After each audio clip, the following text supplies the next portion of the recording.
Good morning, everybody, or whatever time of day it may be for you. So I've been just got back from a trip in Texas for a combination of work and visiting my son. Um, had a really good trip, but was only able to get out one video while I was there. So I should be back on the saddle here to do some more reading like I'm doing right now. So however, this little reprieve I've had some thoughts about, it's in some sense this is funny. This is what's interesting about reading philosophy, right? Especially for me reading Heidegger. In some sense there's the act of reading it, but then there's what you have to do in reading it that somehow carries itself forward, right?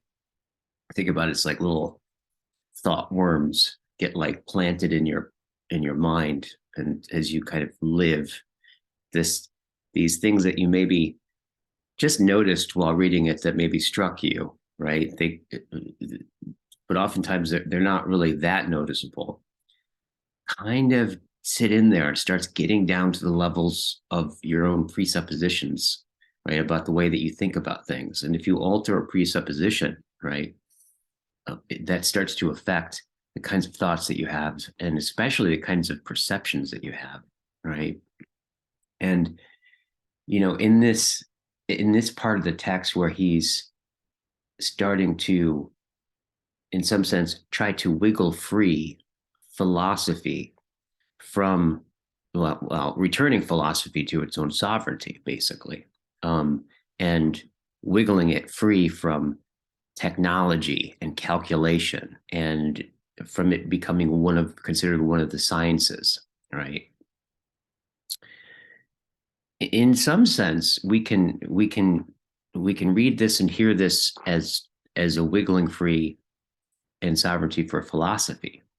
But I think you can also start to, read this as a kind of wiggling free in sovereignty for the person, or being a person in this particular time, especially in relationship to technology and, this way that we want to control everything, right? And we want to be able to plan for everything and optimize everything, right? And if it moves, right, we want to grip it, we want to know it, we want to represent it, we want to grab it for our own consumption and store it as a standing reserve, right? And use it and titrate it for our own kind of optimizing potential, if you will, right? And you can hear in the way that Heidegger is talking about philosophy as being the possibility for being's disclosure, right? The disclosure of being. You can hear in this work, which is in, I think it was like 35 or 37 or something like that, it kind of prefiguring this later work that he did on Gelassenheit, on this kind of notion of letting be, right? Which is something that you can't really plan for. You can commit to, you can come into a basic disposition, right, that affords being to disclose itself. But you can't control it and you can't plan on it, right? In fact, you have to let go. In fact, you have to let go in an embodied disposition in your being, right? That he's calling restraint. I would call reverence, right? This restraintful reverence between what he says, what is most between terror and awe. And if you think about this disposition, what's interesting about this, because he says the basic disposition that will allow philosophy to reveal being, right, in its concealment, right? Not hacking away and making it show itself and like grabbing hold of it, but this way that being itself discloses itself in its concealment, by its very concealment. How do you get a scent for that? How do you get an eye for that, such that you can allow it to shine forth, if you will? Well, you have to like do it with your whole being. As he's talking about, you have to invest everything into it. In other words, it's a way of participation, right? That affords being to disclose itself, right? And if we think about that disposition being one of restraint or reverence that holds together as one, preserves and conserves, right? A unity of terror and awe. If we look at this like terror is essentially it's terror kind of in some sense is what you feel when you're in the face of something that can annihilate you. Terror. And awe is when you're facing something that could fundamentally transform you, even transfigure you. Awe. And if we hold both of these in our disposition of reverence, that there's something about that disposition that affords being itself to disclose itself, right? And in this language is later language of like letting being be, Gelassenheit, right? Which he gets from what's his name, the German mystic. It's escaping me. Eckhart, right? And in some sense that we can live, I think what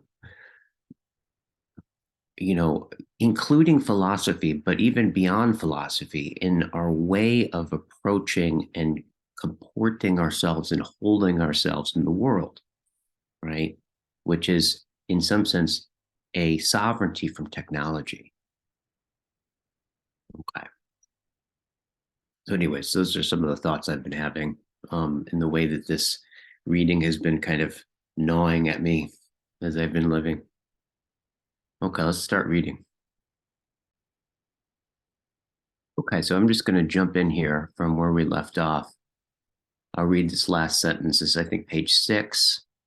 I'll go one sentence above and reread that.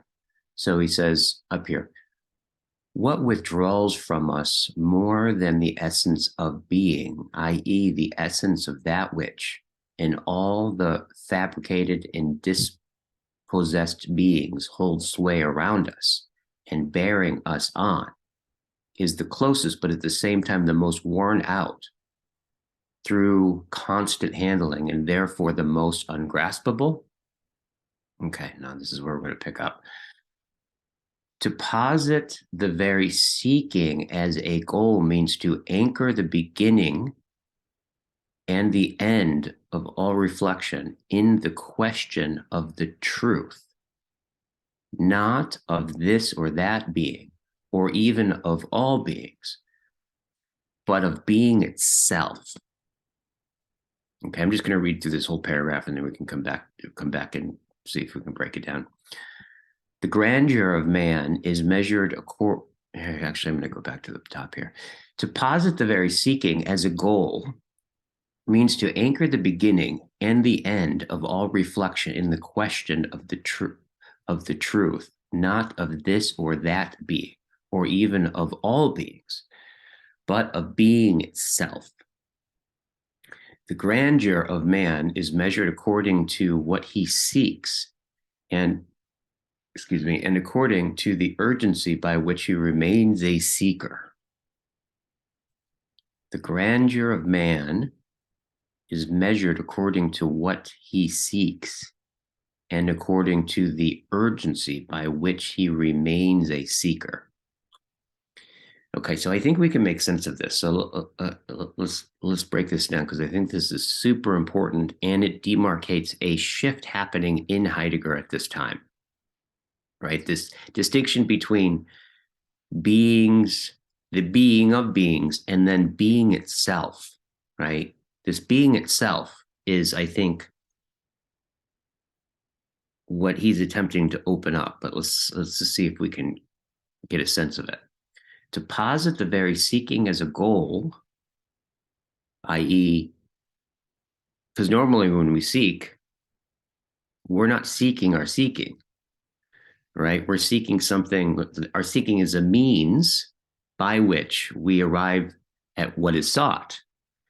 But what he's saying here is that for for philosophy to be sovereign, right?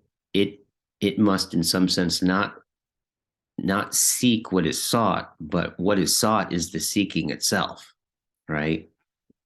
To posit the very seeking as a goal means to anchor the beginning and the end of all reflection in the question of the truth, not of this or that being, or even of all beings, but of being itself. Okay, so let's see if we can get to this being itself. So what science does is it studies beings, right? And it in some sense takes as self-evident that just beings exist, and that's all there is to it. And based on that, we do our experiments and make our hypothesis and all that kind of stuff. But then we could have another kind of philosophy. Then philosophy comes along and says, wait a minute, right? Well, what gives that being, what constitutes that being as this being, right?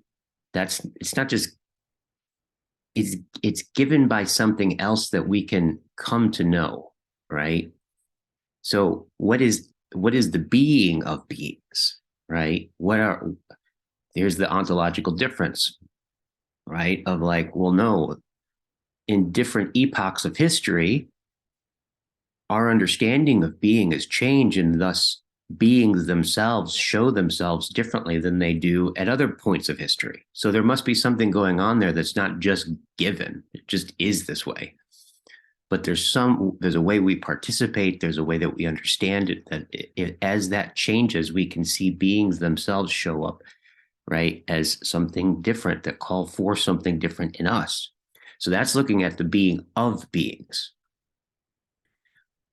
But where he says here, but the task of what he's doing right here is he's wanting to disclose being itself, right? It says being itself. This is interesting. So, what is it? What is it? Not the being of beings, or the generalized conception of being itself that grounds beings. But what if we take up being itself that isn't defined or determined in reference to beings, right? But what happens if we take up being itself? What would that be? Well, I think this is what he's writing about. Okay, it goes on. The grandeur of man is measured according to what he seeks. So if he seeks being itself, it's the grandeur of man will receive that measure by according to being itself. And that there's something about being itself that can't be a goal, right? So the seeking somehow is immersed. The seeking is the right place to put your attention, because something about the seeking itself, right, is the way the being itself holds sway or discloses itself. That's where we can catch a glimpse of it, right? If we make being itself a goal, then it becomes like a being, and it becomes, determined by all of our historical frameworks and all of that stuff. So wiggling free of that, right? A hint for what that is. Oh no, my battery's going dead here. Let me fix that.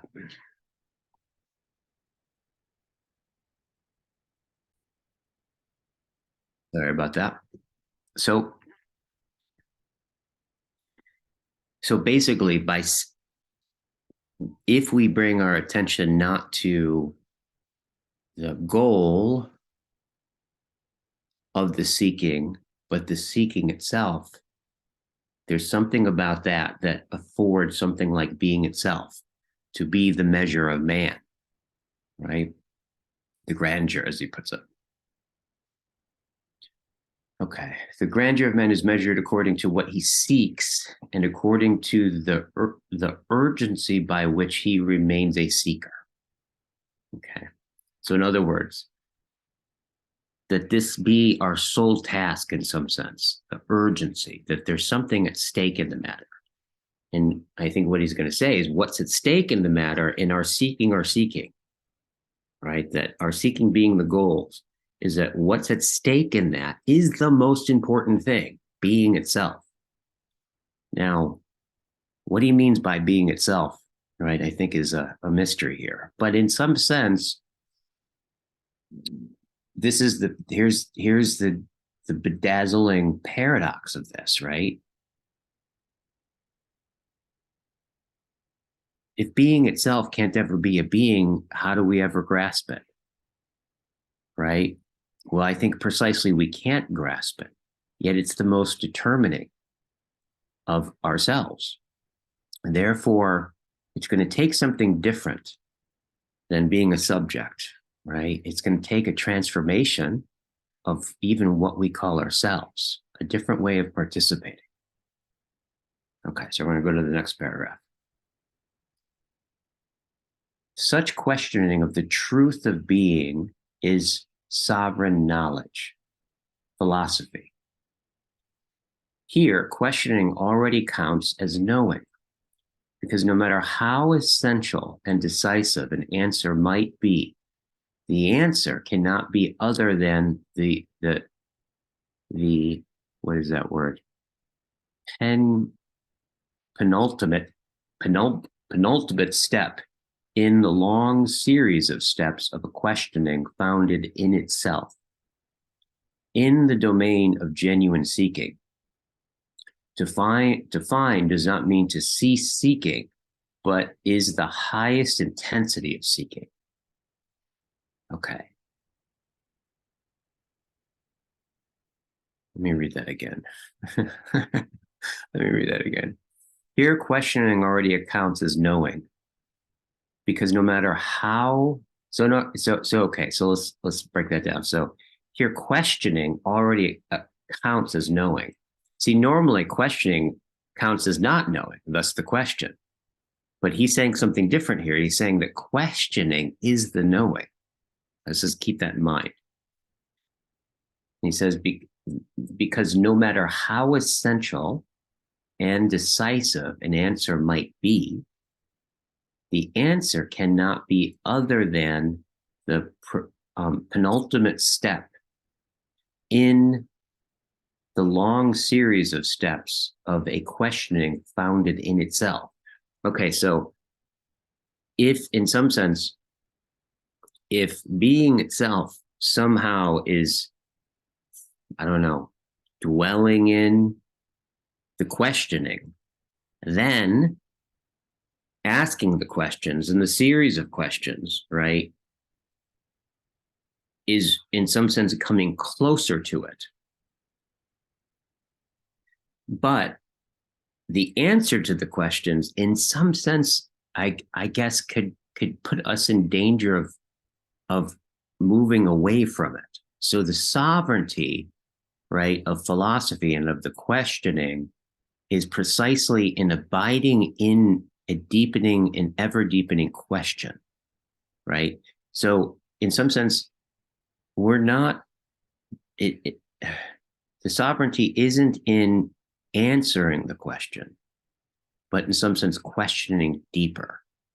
Because the deeper these questions go, and the more we abide in the questioning, and then the more we make it our goal, the questioning, seeking itself, in some sense, I think what Heidegger is saying is being itself can disclose itself, or it lets being itself be in such a way that allows us to, is it know it? Is it be it? Is it reveal it? Right? I don't know exactly how to put that. Well, there's a question. So here we are, seeking the seeking. Okay. In the domain of genuine seeking, to find does not mean to cease seeking, but is the highest intensity of seeking. Okay. Let's go to this next paragraph.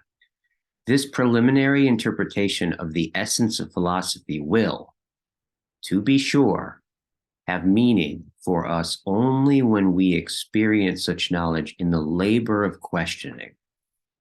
Therefore, basic questions of philosophy. But which questions will we raise? I'm going to read that again. This preliminary interpretation of the essence of philosophy will, to be sure, have meaning for us only when we experience such knowledge in the labor of questioning. Therefore, basic questions of philosophy.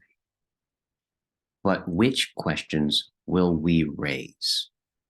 Right? So it's in the laboring of the questioning that the deepest meaning is in our questioning. So in other words, I think in some sense, this all connotates a kind of knowing through being transformed by the process of knowing, where the transformation is that it takes to know, right, is in some sense the very knowing itself. It's to be transformed by it. I think that's what he's getting at here. Okay, so this seems like a good stopping point, and we will begin next time for chapter 2, the question of truth as the basic questions. Okay. I just shuddered. All right. Thank you so much for joining. See you next time. Oh, by the way, we have a Dialogos coming up this weekend. If any of this speaks to you, dive in. It's amazing.